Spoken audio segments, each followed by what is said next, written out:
네, 계속된 연고점의 부담감도 불안함도 참 큰 시장이었습니다. 오늘은 개인 투자자들이 양시장 받쳐내면서 참 어려운 시장이었는데요. 또 내일장 새로운 전략도 세워봐야겠죠. 내일도 필식 김도영 전문가 함께합니다. 안녕하세요. 네, 안녕하십니까. 필식이 김도영입니다. 네, 늘 말씀해 주셨던 고점 막힘, 이제 정말 고점까지 다 다른 걸까요? 오늘 시장 어떻게 보셨어요? 네, 전체적으로 오늘 같은 경우는 시장 출발과 함께 투기적인 매도 압박 부분들이 상당히 거칠게 좀 나왔었습니다. 특히나 이제 첫 번째 보실 코스닥 시장을 좀 잠깐 보도록 하겠는데요. 보시면 캔들 볼륨 차트 자체적으로 놓고 봤을 때도 초반부터 대량 매도 물량들이 쏟아지면서 되돌림을 제대로 만들지 못하고 순간적으로 이탈을 했는데요. 이 부분에 대해서 오전 10시 직전은 9시 55분 기준에서 만들었던 저점 부분을 일단 우리가 비교를 해보면 이렇게 저점이 좀 올랐다라는 것은 좀 긍정적으로 볼 수 있겠고요. 특히나 여기서 일봉으로 놓고 판단을 해봤을 때 중요한 맥점 자리 부분에 대해서 이렇게 보시면 이 갭을 살짝 메꿔놨었죠. 그리고 나서 지금 갭을 메꾸지 않고 아주 강하게 올라왔던 자리가 어디 있다? 이 부분이라는 거죠. 그렇다고 한다면 현재 시기적인 부분의 시간 쪽 때문에 과열 부분이 들어온 것을 좀 풀어내는 시간이다. 그렇다고 했을 때 825포인트를 기점으로 해서 지지 테스트를 한번 확인하려고 한다라는 관점으로 보시면 좋겠고요. 코스피 쪽으로 보면 조금 코스피 시장 쪽에도 조금 제가 의아했던 게 뭐냐면 앞에서 우리가 비교했던 코스닥과 조금 다르죠. 코스닥은 초반부에 빨리 급하게 투매성들을 좀 유발시켰더라면 코스피 같은 경우는 오히려 갭 약보합 부분을 이용해서 바로 되돌림이 나왔죠. 하지만 그 뒤에 급하게 좀 매도세가 좀 나왔었는데요. 이때도 마찬가지로 투기적인 성격성의 매도세가 좀 분명히 있었습니다. 그리고 나서 코스피 쪽이 여전히 매기 자체가 코스닥에서 코스피 쪽으로 이동이 됐는데요. 역시나 보면 앞에서 그렸던 그림과 비교를 해봤을 때 이렇게 두 가지 방식 쪽으로 특히 코스피 자체가 저점이 훨씬 더 위쪽에 이제 도달이 되어 있습니다. 그렇다고 한다면 아침 초반부의 투기에서 저도 이제 예의주시를 했었고요. 종목별에 대한 매도 강도가 워낙 커졌었기 때문에 그리고 나서 진정되는지를 보자라는 표현을 드렸었거든요. 거기서 제가 체크했던 부분은 바로 이 중국 상해 지수의 위치였습니다. 상해 지수가 지금 중요한 자리를 이탈을 하면서 급속도로 내려오는 척 했었지만 이것이 출발과 함께는요.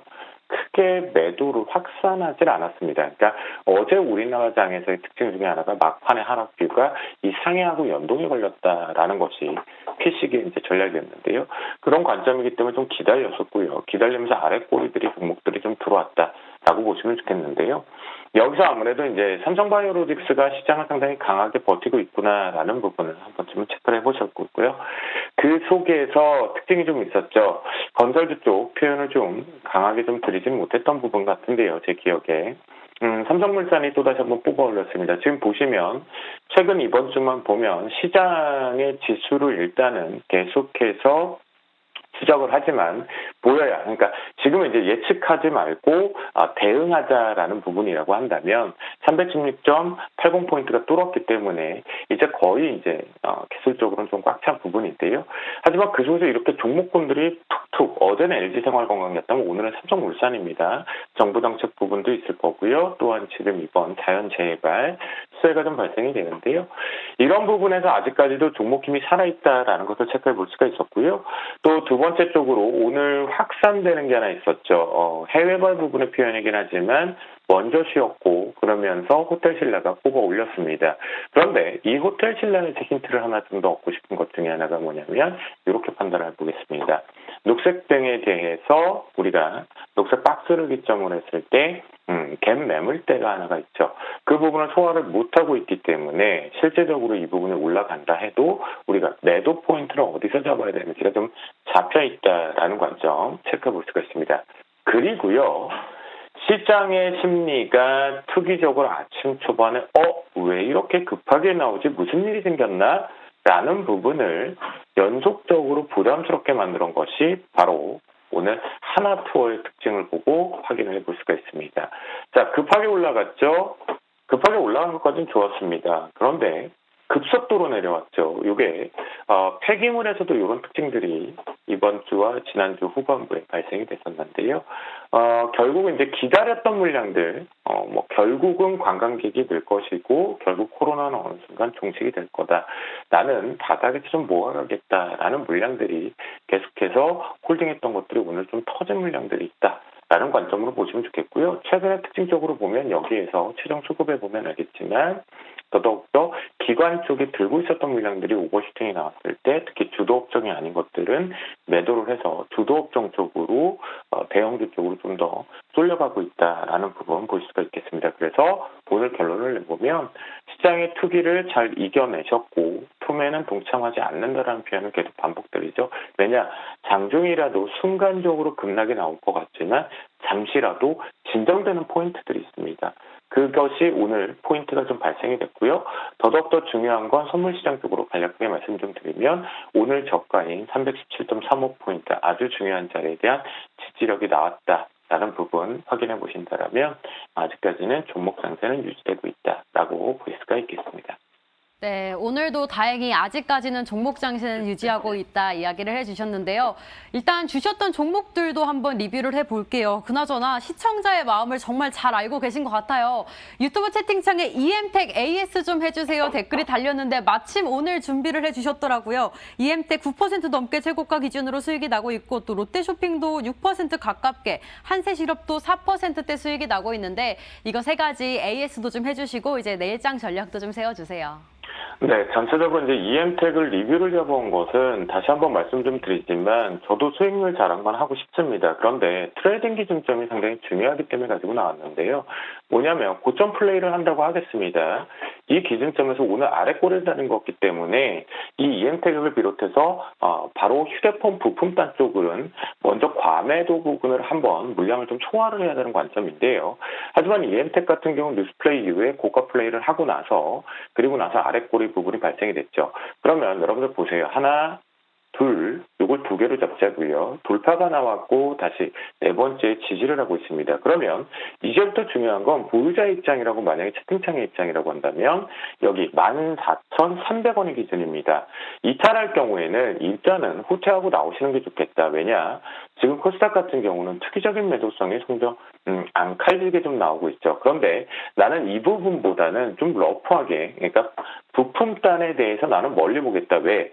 지금 보면 우리가 노트 20 같은 경우에도 한정판 표현들이 나오고 있고요. 또한 폴더블 폰에 대한 현재 상당히 분위기가 핫해지고 있죠. 그런 관점을 놓고 봤을 때는 매수 기준에서 스타트됐던 기준봉을 놓고 봅니다. 이 부분을 놓고 판단을 해보면 여기가 정해집니다. 즉 내가 아무리 중장기적으로 본다고 하더라도 13,400원을 지켜내지 못하면 이 부분은 인정하고 일단 나왔다가 다시 봐야 된다라는 표현이겠고요.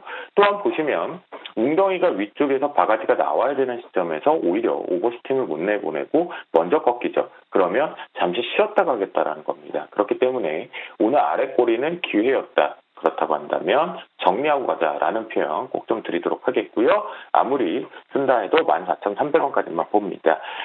두 번째 종목군으로 최근에 이제 순환매 쪽으로 말씀을 좀 드렸던 것들 있죠. 롯데케미칼 그런 모습처럼 제가 의류 쪽 환율과 이용해서 트레이딩한다라고 말씀드렸는데 한대시로 이렇게 들어올렸습니다. 자, 역시 마찬가지입니다. 여기를 지켜준다라면 역시 홀딩이지만 추세가 살아있다. 특히 어제 기준에서 이 매물대 소화를 해버리죠. 그러면 한 번의 슈팅은 더 만들어낸다. 그렇기 때문에 그 슈팅을 이용해서 트레이딩 바이 하면서 홀딩하자라는 관점으로 말씀 좀 드리겠고요. 또한 이마트 쪽으로 너무 쏠려 있을 때 아마도 롯데그룹주가 상당히 강하게 표현들이 됐던 것들 알고 기억하고 계실 겁니다. 그래서 우리는 현명한 투자자이기 때문에 먼저 롯데쇼핑에 대한 표현들을 드렸었죠. 그래서 8월 10일 날 표현을 드리면서 오늘 슈팅이 나와 있는데요. 조금 더 좀 더 목표가를 좀 열어놓고 이 갭 부분에 대한 상단 부분까지 한번 돌파를 한번 도전해보자. 그래서 보유 의견을 좀 드리도록 하겠습니다. 자, 내일도 반복을 하겠습니다. 왜냐하면 시장에 대한 변동성이 커지고 있는데요. 이유 중에 하나가 현재 기준점에서 봤을 때 수급적인 측면에 이겁니다. 바로 선물 시장 쪽의 변동성인데요. 지금 보시면 전반적으로 외국인들이 시장을 주도하고 있고 내려오고 그다음 막판부에 지금 올릴 때 보면 프로그램 쪽 부분은 매도가 유지가 되고 있는데 이 투매보다는 지수만 지금 땡겨 올리거든요. 제가 실제 방송을 하러 들어오기 직전까지 종목팀들을 보면 확 하고 들어올리는 게 극히 제한적으로 좀 걸려있다는 거죠.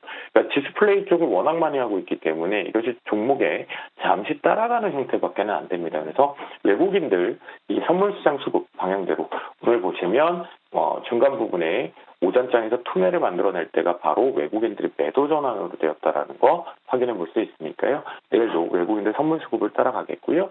역시나 소비재 계속해서 이제 롯데쇼핑도 소비재겠죠. 한수식업도 소비재입니다. 이쪽 관련된 소비재 쪽 집중하고요. 조선기자재 쪽 계속 보겠습니다. 뭐 폐기물은 반복해서 말씀드리고 있으니까 이제 뉴스 플레이 하겠죠.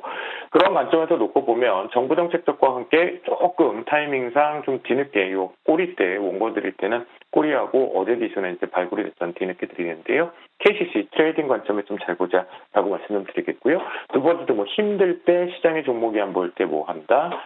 지주사 꼭 보자라고 표현을 드렸습니다. 한화 트레이딩 쪽으로 요 개봉 재료 메꿔놓고 올라간다라는 관점, 추가 상승 위치, 그리고 개별주 쪽으로 원익 QNC 트레이딩 바이 쪽으로 트레이딩 하자라는 부분이겠고요. 단 요것도 역시 EM택처럼 불안하다라고 하면 여기 16,000원을 기점으로 돌파 여부 포인트 잡자라고 말씀드려보도록 하겠습니다.